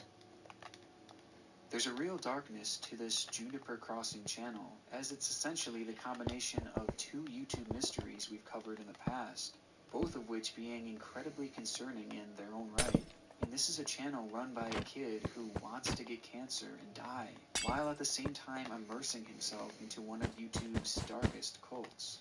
And what's also obvious when watching these videos is there's a real anger to Dylan, which is fully on display when he jams the pin through his finger, as well as on his Instagram page. We can see that his bedroom walls are filled with holes, likely as a result of Dylan punching them. He was clearly dealing with some very serious issues in regards to his mental health, and unfortunately, things would only escalate from this point on. From here, he'd begin to fall down into a conspiracy rabbit hole, posting about the Earth being flat, stating that humans are being farmed, and that our world is just one big prison. Theories that he would begin to push more and more on his channel as time went on, further showcasing what appeared to be the deterioration of Dylan's mind. and posts that would all lead us to his final upload, a video that will forever prove to be the darkest he'd ever made. On the morning of March 15th, 2021, Dylan would post a video titled "Smoking in a Car Full Vid." It would feature no further description. The clip shows as Dylan jokes around with his father on their way to Dylan's school as he enjoys his early morning cigarette, which in his words was the best way to start the day. He then asks his dad if they could visit his nana after school, and the two would start to plan out their day. Are we going to Nana's place after? Want to go there for dinner? Dylan then finishes his cigarette before shutting off the camera. He would never post again. Not just on his YouTube account, but on his Instagram as well. In fact, no social media belonging to Dylan would ever be updated from this moment on. The video would go live as soon as Dylan would get dropped off at school, and from there he would start his day as usual. That morning he would sit in his classroom at Christ the King High School, the same way he would do any other school day. Only today was different. For reasons unknown, at roughly 9:30 a.m., Dylan would stand up from his chair before pulling a knife out of his backpack, right in the middle of class. He would then proceed to turn to the girl sitting next to him. Before anyone could realize what was happening, Dylan would stab 17-year-old Jennifer Winkler and quickly leave the classroom and the school itself. It happened too quickly to react, and in an instant, Jennifer would be fatally injured, later passing away in the hospital before her father could say goodbye. Dylan would attempt to run, but would only make it to a nearby neighborhood before being caught and arrested for murder. Just barely a few hours ago, Dylan was sitting with his dad planning out his day. There was no sort of indication in this final video that just moments later he would take a life in cold blood. And even more shocking of all, according to the victim's father, there was seemingly no bad blood between the two. As a matter of fact, they were at one point neighbors, though they never really hung out or talked. The attack was completely unprovoked and seemingly without reason. According to Dylan's own dad, he was a troubled kid who struggled daily with mental health issues. But in his own words, he said he believed that Dylan was making strides and starting to get better. But his YouTube channel paints a different story. It showed a young man who had seemingly no will to live, a man that wanted to die, and a young man who was clearly dealing with intense and very concerning anger issues, all leading to him cutting short a life for seemingly no reason at all. And just based off of the way that Jennifer's dad describes her, well, it seems like our world lost an amazing person that day.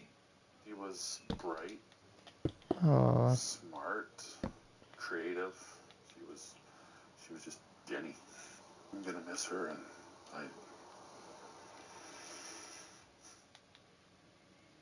A few days following the murder, I would receive an email from one of my viewers letting me know what had happened, which in part revealed the true scope of Dylan's channels, and just how quickly things had turned for the worse from that fateful day that I had viewed his video. But most disturbingly of all, at that point, there were still people leaving comments from the Blood Over Intent group, literally saying that they praised Dylan, despite the fact that he was a known murderer at this point. Something that if you were in his comment sections, you couldn't miss. The Juniper Crossing channel stands today as a dark look into the mind of a truly disturbed individual, someone who dedicated his life to a satanic cult, someone who wanted the world to see him slowly die on his channel, and someone who would mercilessly kill not even 2 hours after posting his final video. Unfortunately, the signs were there all along. But this isn't always the norm. In fact, typically just the opposite rings true, as people will hide behind their YouTube personalities, leaving behind no indication of the true evil that they possess. And in the case of Cadence Pinder, this rings especially true. It was a channel that began back in 2014, though remnants of that time have long since been removed, as both Cadence and her channel would go through a massive change in 2017. That year, Cadence would transition genders from male to female, having undergone surgery and procedures to become the person that she always felt she was. It was an isolating time for her, and rather than going through the struggles alone, she would instead decide to dedicate her channel to this journey. With that, the page was completely wiped, and Cadence would start from scratch, bringing her viewers into her life and her experiences as a transgender woman, a move that would immediately pay off. Her channel began to grow, amassing a few thousand subscribers, and her videos would gain hundreds of thousands of views in just 1 year of posting. And following this trajectory, her numbers were poised to continue growing. But this change in content wasn't just paying off in terms of numbers. Over that time, her comment sections would be filled with positive messages from people who had been genuinely helped by Cadence, as they too were transitioning and dealing with similar struggles of their own. Cadence's content was quite literally making people feel less lonely at a time in their lives that can be notoriously isolating. And though her following was far from huge, the impact that she was making on the world and in the lives of her viewers certainly was. And one could imagine that a few more successful years of posting, and who knows, maybe Cadence could have truly made a living off of YouTube. This is just something that will Where never does it know, go wrong? as instead, by the beginning of 2018, her posting would slow to a halt, leaving the channel to go dormant to this day. Now, typically throughout the series, when a channel abruptly stops posting, it's normally a sign that something tragic had happened. But in this case, the circumstances were a bit different, as Cadence would actually continue updating her other social media profiles, even after abandoning the channel. There, she would post about how burnt out she had become, and the lack of motivation that she possessed for making videos. And it seems she would never get this motivation back, as despite the hot start, the channel was still a long ways away from paying her bills, and being in her mid-20s at the time, she needed to find a reliable income elsewhere, and it was around this time that she would receive the perfect offer. At the time, Cadence was dating her longtime boyfriend Marcus Strabel, whose mother owned a daycare service that she ran from home. Him. Looking to expand, his mother would offer the couple Is he a gonna job do something? in which they could operate their own daycare service right from their home. For the couple, the opportunity was a no-brainer, as they both loved kids, and the job would allow them to work even without leaving their home. By 2018, Cadence would leave YouTube behind to pursue this new venture full-time. A move that at first proved to be the right decision, as she enjoyed her career and could now financially sustain herself. But very quickly, things would take a turn for the worst. Not long into the daycare's operation, the Division of Child and Family Services would quietly launch an investigation into the daycare, more specifically, into Cadence Pinder. The exact details of this event are still to this day unknown, but we do know why they were alerted in the first place, with the reason being that Cadence had been accused of performing a hands-on sexual offense to a child, something that supposedly happened when she was watching the children within her own home. What a It's bastard. a horrifying statement to read, but ultimately it proved to be short-lived, as the case was quickly dropped, essentially declaring Cadence as innocent, allowing her to continue her job as an at-home daycare worker. And subsequently, the information within the case would never be released, not even to the parents who were trusting the service. But either way, Cadence was technically found innocent, so perhaps it's unnecessary to even mention this. Well, maybe it would be, if not for the fact that during the same time, something else very dark was brewing behind the scenes. As just a week later, the FBI would yet again be notified, this time of even more suspicious activity that Google had noticed from that same account, with both alerts claiming that Cadence may have uploaded suspicious content to her account, with the content in question being CP. Oh These tips no. would lead to the FBI opening an official investigation into Cadence, along So you with her speedrun being a damn to felon share the account, and a complete piece of shit of society. In fact, it wouldn't be until November of 2020, nearly a full year later, that the FBI would visit the household of Cadence and Marcus. Once there, Cadence would claim that she had in fact seen CP just once or twice while scrolling around Tumblr, but that she had never actually downloaded anything. Oh my god. Instead, quickly clicking off in disgust. Marcus himself would echo a similar statement as well, claiming that if anything was downloaded, then it must have been an accident, and certainly nothing had been uploaded, even offering up his phone along with Cadence, so that the FBI could confirm that there was nothing on their devices. However, their compliance didn't last long. Unsurprisingly, the FBI would accept their offer to search their phones, something that would immediately cause the couple to backtrack, as they refused to hand anything over before asking the Guilty officers as to leave charged. their home. It was an undeniable red flag, and that Guilty alone as told the hell. police all they needed to know, that both Cadence and Marcus had something worth hiding on their phones. But even this forethought couldn't prepare them for what they would find. After obtaining a warrant to search the spot red-handed, Cadence would state that it must have been a mistake, further claiming Nah, that yeah, I accidentally just slipped my finger, you know, it just happens, you know. Idiot. Though his story was much different. His phone also contained photographs depicting similar content, which he had admitted What to a shit downloading, show. only not alone. According to him, the couple would download these images together, admitting that they viewed them separately and stored their favorites on separate accounts for later use. Though he was Yeah, these guys should not be allowed near an elementary school. had no idea that these kids were underage. This, however, was a blatant lie.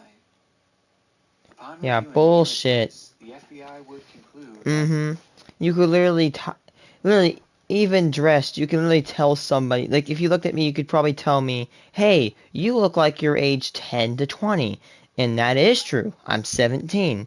You could almost estimate somebody by the texture of their skin. Yeah, bullshit. Bullshit. Don't even give it.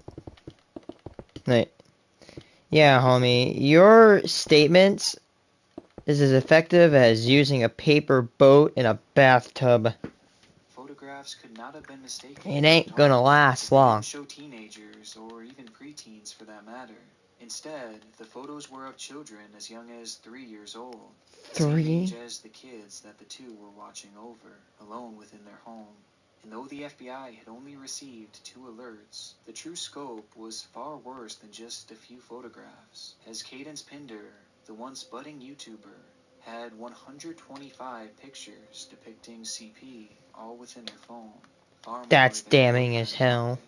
The discovery has led to Cadence being charged with 15 counts of sexual exploitation of a minor, with Marcus being charged with 10 counts of the same. As of now, the two are both awaiting sentencing, but having them locked away is a huge Life without parole. though I'm still left with many questions. That allegation of a sexual act performed on a minor by Cadence way back before she had gotten caught makes me wonder if there was any truth to that story, as she clearly was attracted to children, and she worked in close quarters alone with them, which also makes me wonder if the photos that she possessed were of kids that she was supposed to be watching. As Which, remember, like, Google straight up Analysis put babysitter on from because hell. Cadence had uploaded a photo, not just downloaded it. So maybe Dude, there it's a was shit picture show. of one of the We've had children something like that happen at my school or something. And luckily, thank God I'm not involved. But it's a shit show. Anyone who views it and anybody who sends it, it's an entire controversy and it sucks. I've literally heard of this shit happening and it's awful. Nobody wins. It's sad. trusted to watch. But this is something that to this day hasn't been confirmed. And as of now, it's believed that at the very least, the majority of pictures that she had on her device were pulled right from Tumblr, which makes one of her final Tumblr is tweets just a all the shit, more disturbing. like, just a shithole already. Wait, you can't upload to Tumblr anymore? I thought that's the only reason. Whoa, you can't do that? Yeah, that's called a felony? One of the worst charges you can get in the States. Is and will always be a disturbed individual. And scary enough, she had found herself in the perfect profession to objectify young children behind closed doors. A job that she was allowed to continue after one allegation, and nearly a year after. I think if there's an allegation, and it's like about, maybe like 50% true, maybe. Yeah, maybe not want to be. Yeah, Timmy, we're gonna go to the ice cream shop today. I can put in $50 extra to have you at home. I think little Timmy could I think mommy's gonna want little Timmy to annoy her today instead of going over to get babysat. Thousands of kids who looked up to her and would do anything for her. I mean, we see it every day. Vile people using their status here to lure in kids. As crazy as it may seem, I have to wonder if that was a motivating factor for her starting to make content in the first place. But for our next creator, he never tried to hide the fact that he had a much darker career outside of YouTube. In fact, he practically put it on display for the world to see. And who's that? The channel takes us to the Mexican state of Jalisco, the hometown of an up-and-coming rapper known as QBA. His real name was Christian Omar Palma Gutierrez, but most called him by his stage name, as his YouTube channel would go by QBA Official. And it was on this channel where he would begin to make a name for himself. Starting back in 2015, the young rapper would lean on the site to promote his music and share it across the world, and that's exactly what would happen. At the moment, he has songs across the site with over 10 million views, and on his own channel, he has multiple music videos that have amassed anywhere from 2 to 5 million views apiece. In Mexico, he was a full-blown star, as he'd rap about violence, gang activities, and drugs, something not too uncommon in that era of Mexican hip-hop. Though with these dark lyrics came a problem. YouTube would not monetize QBA's music, meaning that though he was getting millions of views, it said that at his peak, QBA was only making a mere $300 a month, nowhere near enough to bank on full-time. Making matters more difficult, the young rapper had recently gotten married and had a child, and with the wage he was making on YouTube, he knew that he would have to take on another job to help his family financially. So in 2018, he would begin a side gig as a car mechanic, working for around $80 to $100 a week. But as QBA struggled to pay his bills, a scandal had broken out in that same area where he lived. In February of 2018, I feel this guy. students had gone out to film a school project, with a group settling on a somewhat remote region of Jalisco, QBA's home state. It was a trip that they would never return from, as they vanished into the night. The disappearance was shocking, and especially concerning as the 3 students were last seen being led to a vehicle by armed police officers, with the big issue being that there were no patrol cars in that area, and no cops either for that matter. Instead, the group had been kidnapped by fake officers, and hadn't been seen since entering the vehicle. The case would gain national attention, as many assumed that the 3 had been killed, though no bodies had been discovered. In fact, no bodies would be discovered, or could be for that matter, and oddly enough, this was all thanks to QBA. When the rapper had taken up a job as a car mechanic, he would become close to his boss, a man named El Cochi, and seeing that the young man was struggling financially, he would offer him another job, one that would pay $160 a week, far more than he even made on YouTube, with the position being titled as a cook. But it's not the cook that you would normally expect. As instead, El Cochi had worked for the notorious Jalisco New Generation cartel, known as one of Mexico's most dangerous and violent.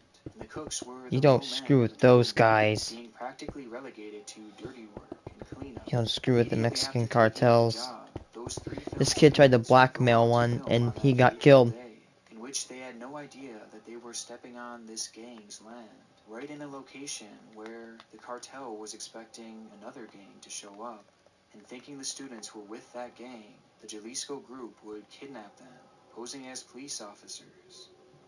Upon being kidnapped, the group would begin to torture them one by one, as they desperately tried to get info on the gang that the 3 were working for, a gang that none of these students had any connection to, meaning that as they were being tortured for answers, they quite literally had nothing they could say. There was no information they could give, something that caused the violence to get so extreme. Mistake, the gang members would shoot the other 2 in cold blood to remove any possibility of this info getting out. The 3 film students had been murdered, and ultimately for no reason at all. It was at this moment that the gang would call upon QBA, the fresh new cook, He would be tasked with cleaning up the bodies of the 3 students in a way that would assure that they could never be found. So he one by one placed the bodies in large barrels and proceeded to fill them with acid.